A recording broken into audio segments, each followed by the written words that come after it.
Try that again. Good morning.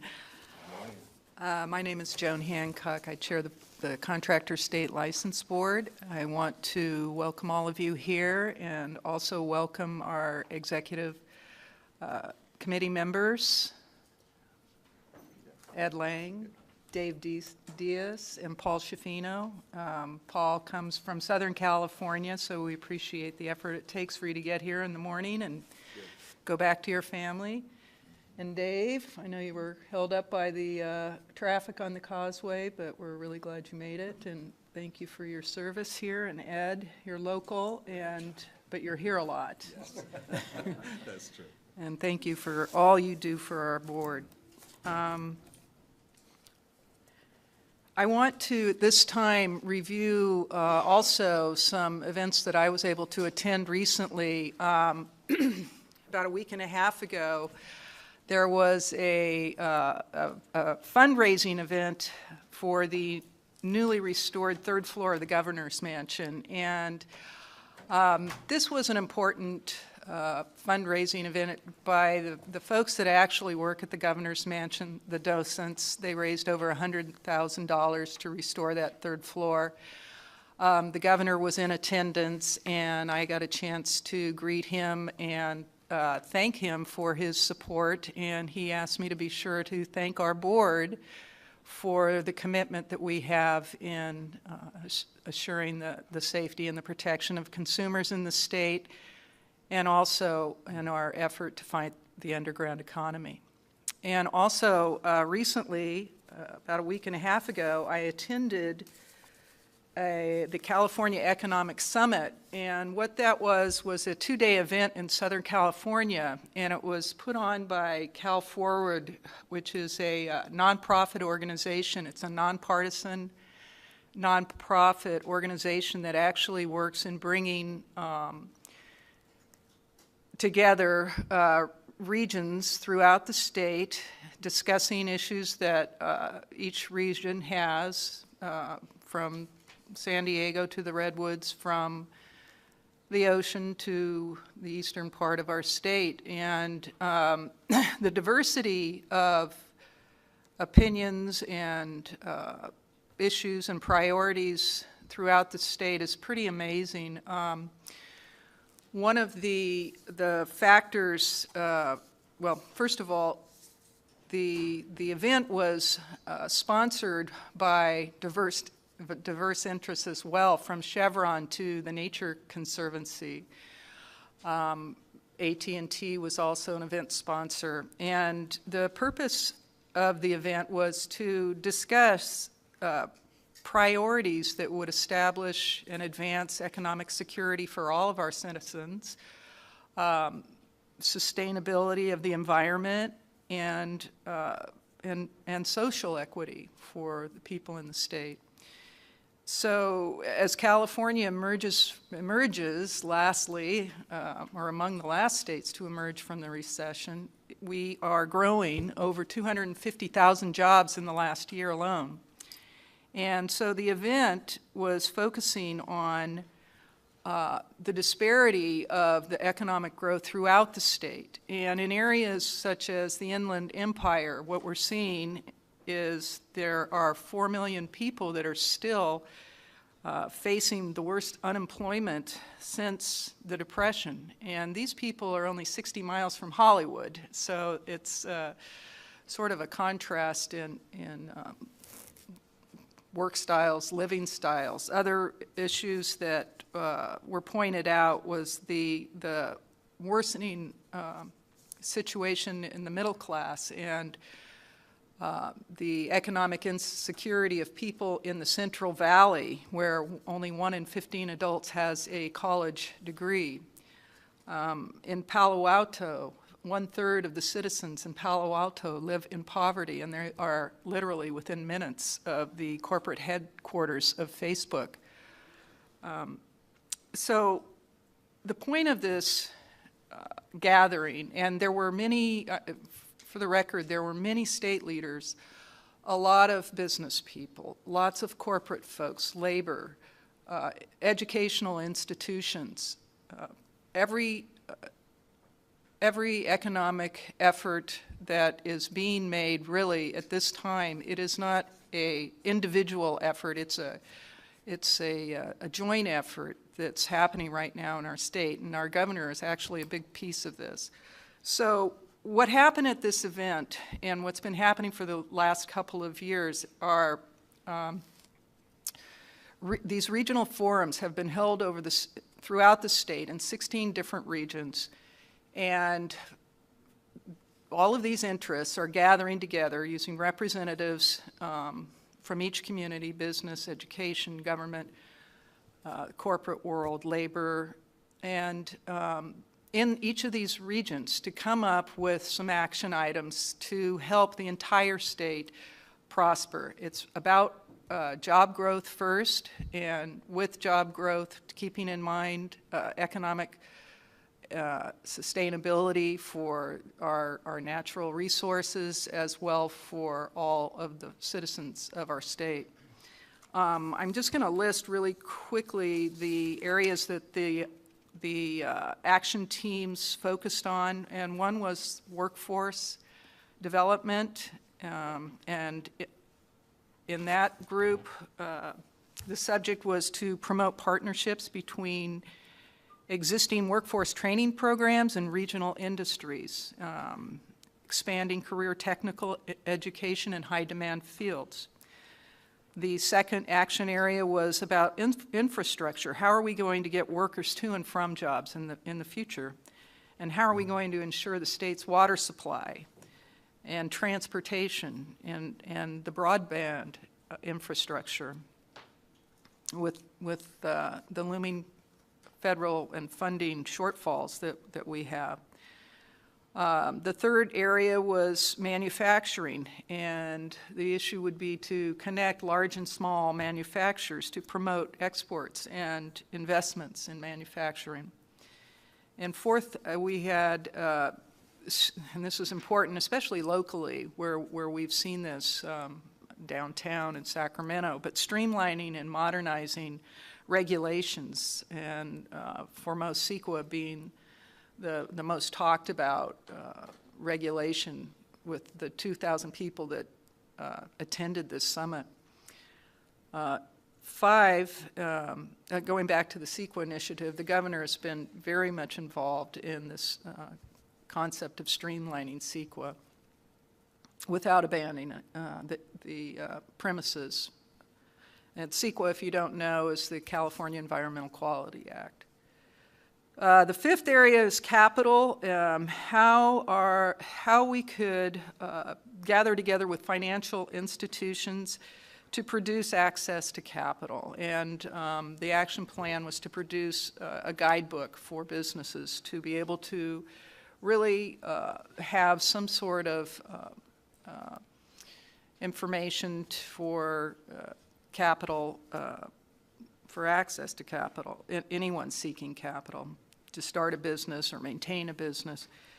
Sixth was working landscapes, and it's an interesting quote. In the next 30 years, the state's population is expected to pass 50 million folks, and so we are going to be looking at issues in terms of how to manage our farmlands, ranches, and forests, and wetlands, and how we'll provide employment in those areas.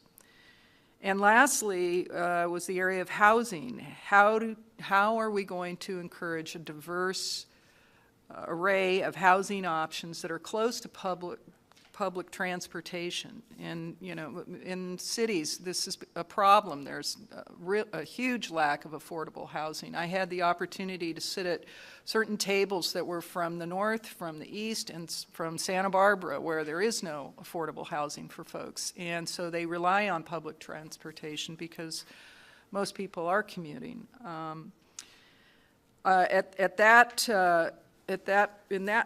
participated in the housing group, and that group was moderated by our agency chief, Anna Caballero, and so she's been very committed to that issue, and it was really an honor to be there, and it was an honor to have her there as part of the administration.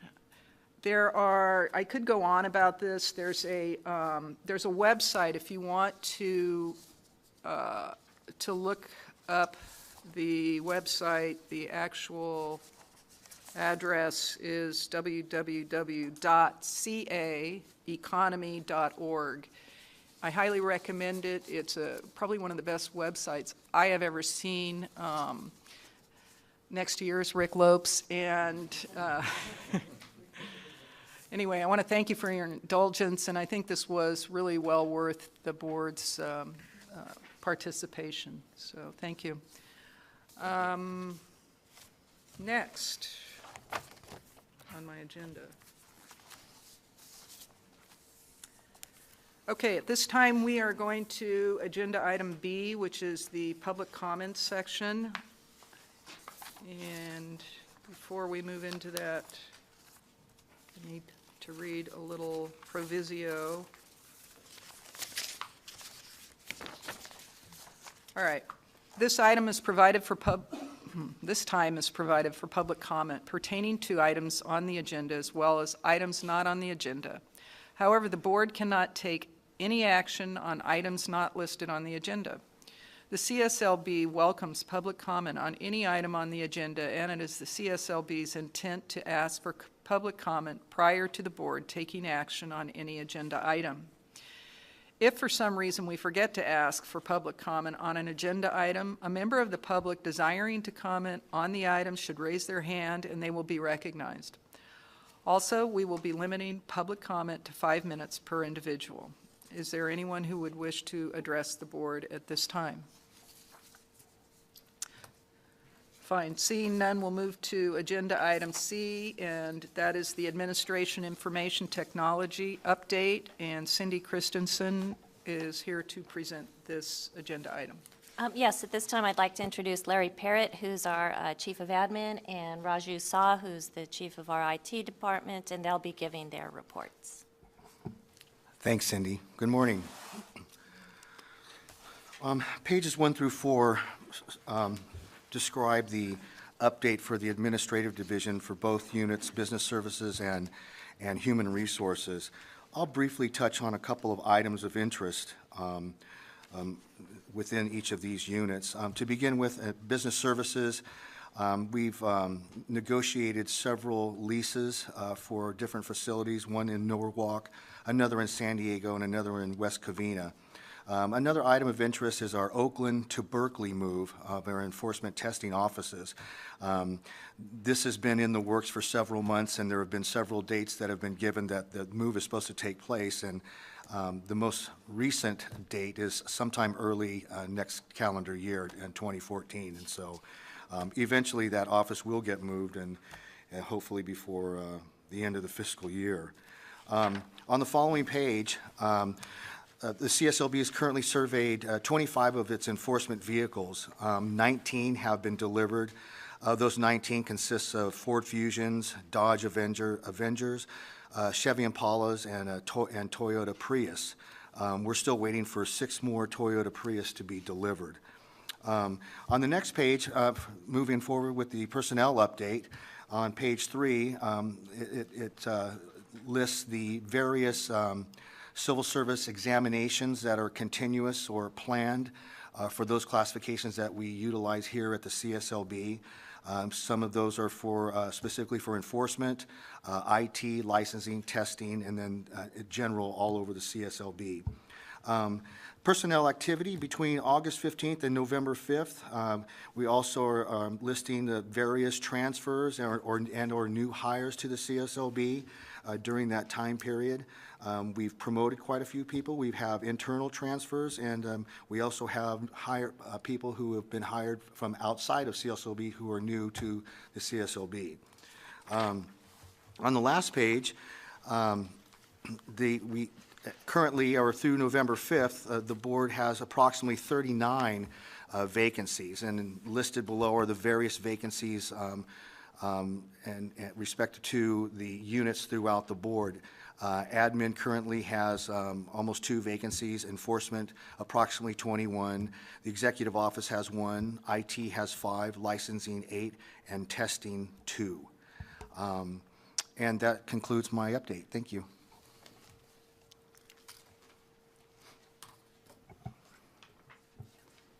Thanks, Hi. Larry. So I'll provide the IT update. Start off with Breeze. Breeze is DCA's enterprise-wide licensing and enforcement system. And this went live actually on October 8th with the Release 1 boards. Now anyone that has access to internet can verify any professional license as well as file online complaints.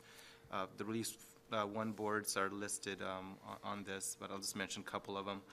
Board of Barbering and Cosmetology, Medical Board of California, the Physician Assistant Board. So all of those boards here listed went live on October 8th. After all three releases are complete, Breeze will be the largest enterprise licensing and enforcement system. Currently, CSLB is in Release 3, and we're continuing to work with the Breeze project staff preparing and getting ready for that. Next, I have an update on the RPA personnel tracking application. Personnel and IT have worked together and teamed up to create a monitoring and a tracking of all our requests for personnel actions so that they could run better reports and be able to provide any information on the fly, as well as decreasing any possibility of loss of data. Currently, we're in the alpha phase and doing some testing on it. We should be complete by the next quarter to have that fully up and functional. Next, I have the enterprise backup and storage system. CSLB implemented a project that had enhanced their storage and protection of all our critical data. We actually implemented this system in 2 locations. One is at the headquarters here, right here in data center, and then the second one at Fresno, which is going to be which is our DR site, which is disaster recovery. So if anything happened to any of our systems here, we'd still have all our data backed up, if you will, and replicated in Fresno as well. Fresno was chosen because it's one of the areas within California that doesn't have, I believe, the fault line. And it is considered one of the safest locations to have it. And luckily we have an office over there, so that's why we chose that. Next, the intranet redesign. So working with Public Affairs Office and IT, we redesigned our CSLB intranet. This is kind of our one-stop shop for employees to get all the information. We're calling it CSLBN. Thank you, Rick. Rick just brought it up on the board up there, so we want to showcase. Should we turn off the lights as well? Okay. Yeah, so this is kind of the new feel of the CSLB intranet site. Just to show you a quick comparison, let's see if I can navigate here, as far as what the old one looked like. Rick, can you type intranet to dev for me? Just one word. Intranet dev, D-E-V? Yeah, thanks. Yes. So this used to be our existing CSLB intranet site, and what we tried to make it is just more user-friendly and, you know, be able to give up-to-date information as well. So again, this is the old one. The new one is right here. This is what it looks. And it's called CSLBN. It's kind of a portal for all employees. Just show you just a couple of highlights here.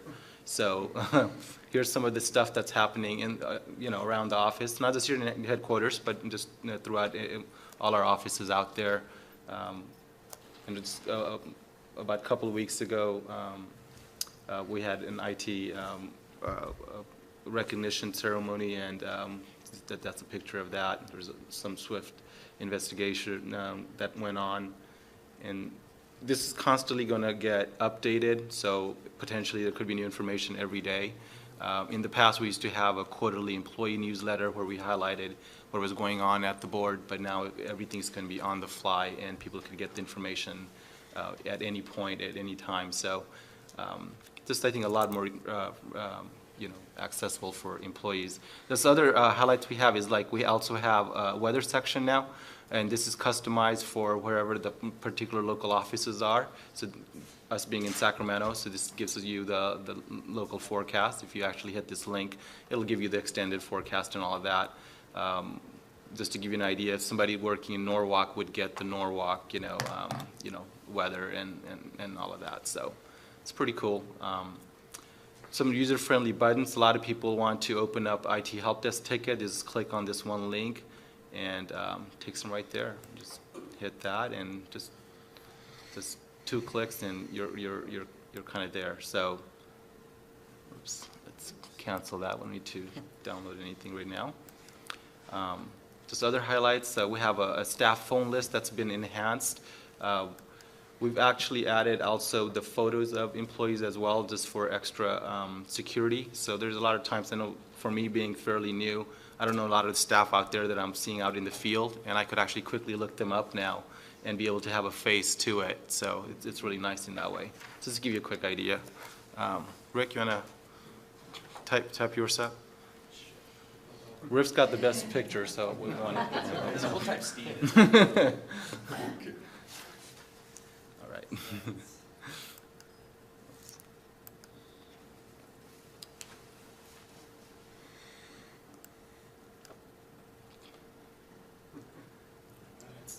So you got all the particular information and a photo to go along with it. So I think this is going to be good for security as well for us.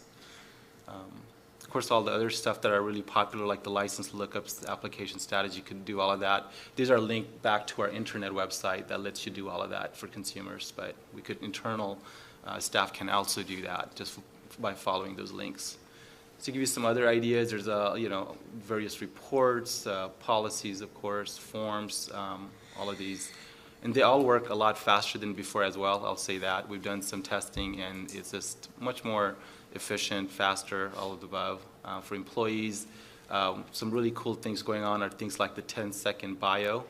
Let me just hit that really quick. So right now we have one from Mary Jo and Biggs. Probably something maybe a lot of employees may not have known, and this is a really nice article about, I won't get into the whole article here, but anyways, this is a quick way to showcase various employees, 10-second bio, if you will. There's a gallery for employees, where they could look at what's going on around the offices and the picture gets embedded, and oh, look at that. So you could see multiple photos one after another. You just hit the next button that pertain to that specific content. So, and also if you want a PDF of it, you could, print that out. It's a lot of really good stuff here. Employee highlights, new faces, changing faces. This one's really cool, especially if you want to see what's going on in the offices. So we just transferred within CSLB. There was talking about a lot of the stuff, so now we have some faces to put again with it. Who's going out of our offices. So we not want to let them in if we see them at the door. So if they're retiring and all of that. I know Shelley Glover, really popular lady that did really some good work at the Fresno office. So, and then we also have, of course, our board members and our registrar bios and photos over here as well. Just a lot of information.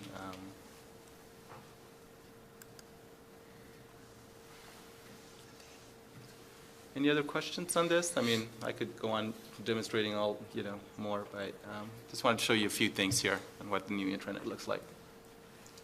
Pretty cool. Okay. And all the computers boot up with this as their home screen? When Yes. you turn on the computers, it shows up. Exactly, yes. This is the default home page for every employee. So yes, yeah. So anybody going on the internet to click the logo, this is what they would get. What type of privacy has been built in here? I heard you say that they can click on and drag, I don't know if you can drag or not, but Yeah. What if you get out of your intranet and try to put it into internet? Is that preventable? So as far as being able to go in the Like a internet. picture, say they want a picture of you. And I click you and put you on internet Right. without your knowledge. And is that So right now, preventable? the internet and the intranet are completely two different websites, if you will. And So I can't go over? yes, you That's can't go okay. over. That's correct. Yes. That's good. Yeah, it doesn't go over. The Fantastic. pictures, all of that, those are just all internal, just only for intranet. But you can't right-click on it and copy it? And pace. I didn't try it. I think Yeah, that's what I meant. employees, they may be able to, I know the logos, we've been able to let you copy that. It is something that we could,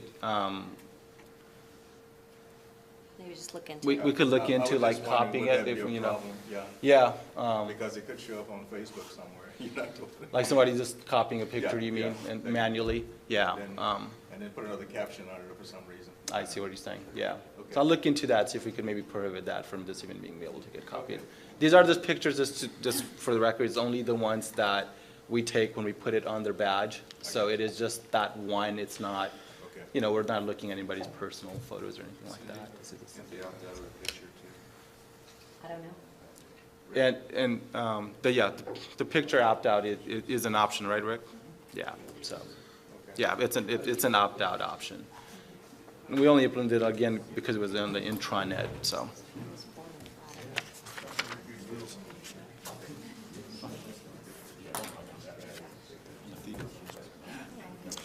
All right, so I have just one more item left on here. So that was the disclosures of a partnering agency's disciplinary action project.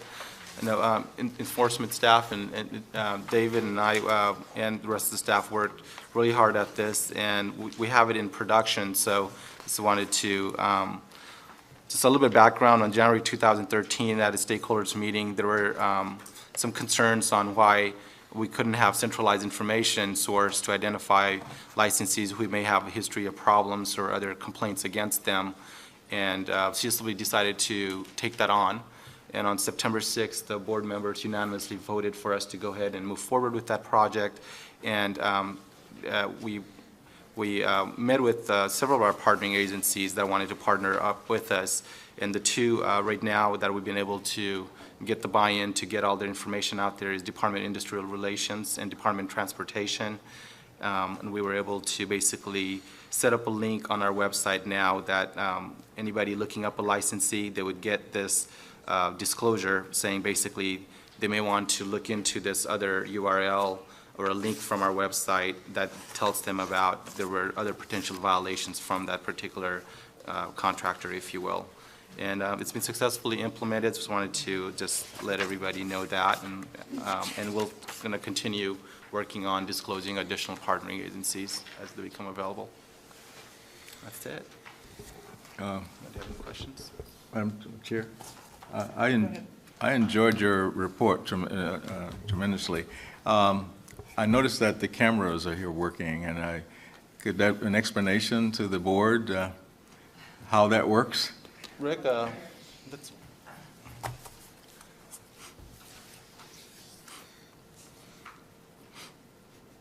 Thank you, Rick Lopes from Public Affairs. Yeah, this is a new camera system. This is something the purchase has been in the works for well over a year, and this is going to enable us to do kind of a more professional, presentation of our board meetings. We're able to do this completely in-house with our own staff, and so we're not only going to be able to do this for all of our board and committee meetings, but we're going to be in a better position to produce all kinds of educational videos, and this is just part of the equipment. And so this is our test run. The original computers and things had to be sent back because they weren't working right, so this is kind of our test run of the new equipment here. But we're going to be able to do a nice professional presentation of web streams, so you're not going to see hopefully too many backs of people and things that you're really limited on a one camera shot. So we do have 3 cameras that are set up here, and hopefully they don't stand out too much, but it'll make for a much nicer presentation, especially for the people who are watching. It's going to be a lot better for them to watch. It would, for the people that aren't watching and are just listening, can you describe what's going on in the room? What's going on in the room is we've got three different cameras that are set up, and so we're now able to show good pictures of whoever's speaking. Like I'm sure there's probably a shot showing me, my face. In the past, we would have one camera kind of set up in the back of the room, and usually when I'm speaking, you're going to see my back. And so if you're actually watching the webcast, it's not very interesting. I mean, obviously, you want to listen to it, and that isn't affected at all. You're going to have good audio quality. But here, you're just going to be able to actually see the people who are speaking. We'll be able to eventually, at some point, be able to put monitors in this room, so people actually in the room will be able to see closer shots of people, and it'll just be a much more professional look.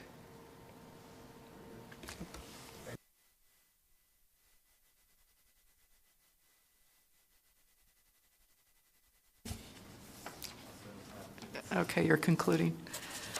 All right. Let's move to agenda item D. Excuse me, Madam Chair, could I ask a quick Sure. question? Paul. Raju, could you just explain, just real briefly if you could, the BREEZE program is a daunting undertaking by the government that's going to unite, I understand, many boards under one umbrella of technology. What are the implications, in 10 words or less, what are the implications, as best you could summarize, to our licensing division, to enforcement? What does it mean to us as a board in terms of running our operation? So the two main things what I can speak of right now that it's allowed, that BREEZE has done is be able to verify a license and then file a complaint. Those are the two major things that they really concentrate on right at this point. They haven't looked at all our systems, such as we have something called IOS and workflow and other things, and we're continued still working with them. We meaning the Contract State License Board is in release 3. So right now they've only had release 1 out, and that's, so as far as all our processes go, no, they're not in BREEZE currently right at this point. I know Cindy sits on the Change Control Board as well, and there's a lot of different suggestions and options that are coming on, and they look at that fully to see what can get integrated and what can be, what BREEZE can and cannot do. So in its simplest fashion then, right now, it's going to allow a consumer to file a complaint Correct. in a consolidated system. Yes. And it's going to allow consumers also to check licenses Yes. across the board. Yes. So is this all that big a deal for us? I mean, I don't see anything huge about that. We are being able to do most of that today, yes. It's the, If I could add on to that, I think eventually, right now it's just an off-the-shelf product that's being tailored to all the boards and bureaus that are participating. But eventually, our applicants will be able to file an application online. No more paper going back and forth on in the mail system. They'll still be able to check the status of their application, of course. And then they'll also be able to renew the license online, just like you can at DMV. So there will be other functions eventually, and I'm hoping that when CSLB goes online, those functions will be up and ready to go, so it'll be a full package. So there will be enhancements for us. Thank you. Thank you. Great report, thank you. Okay, agenda item D, the budget update, and Stacy Paul is going to present the budget update. Thank you, Joan. Good morning. Okay, so on page 1, it's you'll find the first quarter budget and expenditures for fiscal year 13-14. No big surprises here in terms of expenditures. We're looking on track as in previous years at 26% spent for the first quarter. That's pretty good. As for the revenue on the bottom of page 1, it's still early on, but we're pretty typical for the first quarter. This is like our non-peak year for renewals, so we're looking pretty good. On page 2, you'll find our fund condition, and this is projects out to budget year 15-16, and you'll see at the bottom in the months reserve we have about 2 months in reserve, and that's pretty typical. Keep in mind projections for the current year are what we put in for revenue and workload, and so we don't typically spend that amount on our expenditures. So as our expenditures prove at the end of the year, it always goes down, which means our revenue will go up. Our reserve will go up. So on page 3, that's our construction management education accounts. As it's been doing, it's slowly dwindling. And so hopefully as the construction industry improves, we'll see more donations to that fund. But so far, as you can see in the month's reserve, we'll probably run out by fiscal year 15-16. So that's it for the budget. Is there any questions? Thank you, Stacy. Okay. I just want to also comment that your assumption of duties as budget analyst over the last however long you've been here, has made it just a seamless transition, and just wanted to thank you for that. Thank you very much. I've really enjoyed it, so. Thank you. Okay, next is Agenda Item E, and that is the review and possible recommendations regarding strategic planning, and Registrar Steve Sands will present this agenda item. Well, last year we had a sea change. We had the department's solid team do our strategic planning process, and it was quite a change from the way we've done it in the past, and most of the comments received from the board members were positive. What we passed out to you is our strategic plan schedule that Tom Roy from Solid has provided. By the way, Tom is in the audience. He will be participating in our strategic planning project again this year. But basically, we're proposing that we do what we did last year. We'll make a few tweaks. We might not be going to the same hotel. Some of the games have been deleted, by popular demand. But I want to know from the board members if you still like the schedule and the steps we take. And I'm going to ask, before we do that, Tom, you have any updates you'd like to provide?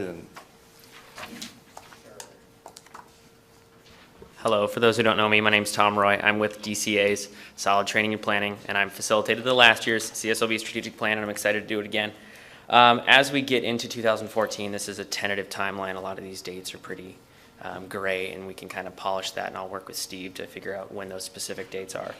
This is the full schedule, though, and obviously last year was the first year that we worked together, so if there are certain items that we want to potentially remove, if we felt that in 1 year there wasn't enough need to do some of these, we can discuss that. So, other than that, this is the tentative schedule, and I'm happy to do what you guys would like to do. Any questions? At the board meeting, we'll ask the board, all the board, the same question. We will be reviewing our status of our objectives in our current plan, and that'll be a good lead-in into starting the process next year. Part of the process will be to review the objectives, and when they do the phone interviews, they'll be asking the board members their specific input on objectives, communications, et cetera, et cetera. But this will be our second year, and I mean, the comments are all so positive. We're just thrilled that, you know, Tom's coming back, and we're looking forward to doing it again next year. Are there any questions from committee members? If you ever do have ideas, you know, keep them coming. We'll run them by Tom. Okay, thanks. Thank you, Steve.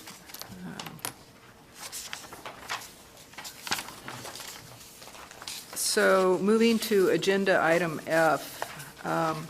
Well, before I do that, I do have a comment about the last agenda item. I think that I want to commend Solid, and I also want to commend our board, because if you peruse these pages under our strategic plan, there is so much work here, and we function so well as a board together to really come up with these goals and objectives. So thank you, Tom. Agenda Item F, to review the possible recommendations regarding the board member administrative manual, and Cindy Christensen will present this item. Thank you, Joan. We provide this every year for the board, just as a reminder of important laws, policies, and regulations that this board and DCA have. Some of those may be sexual harassment prevention training, travel, board meetings, quorums. So if you ever need to refer to something, this is a nice manual to have with you. But what we've updated, nothing substantive. On the cover, front cover, we reflected the change in board leadership with Joan, Dave, and Ed as our chair, vice chair, and secretary. Added our new board members as well. On page, we also did some grammatical changes too, but I'm not going to go through each and every one of those. On page 4, regarding tape recording, we're also going to add video recording. And then on page, on page 1, and on page 17, we changed the name of agency to reflect its current new name, which is the Business Consumer Services and Housing Agency. I'm on page 1 at the top.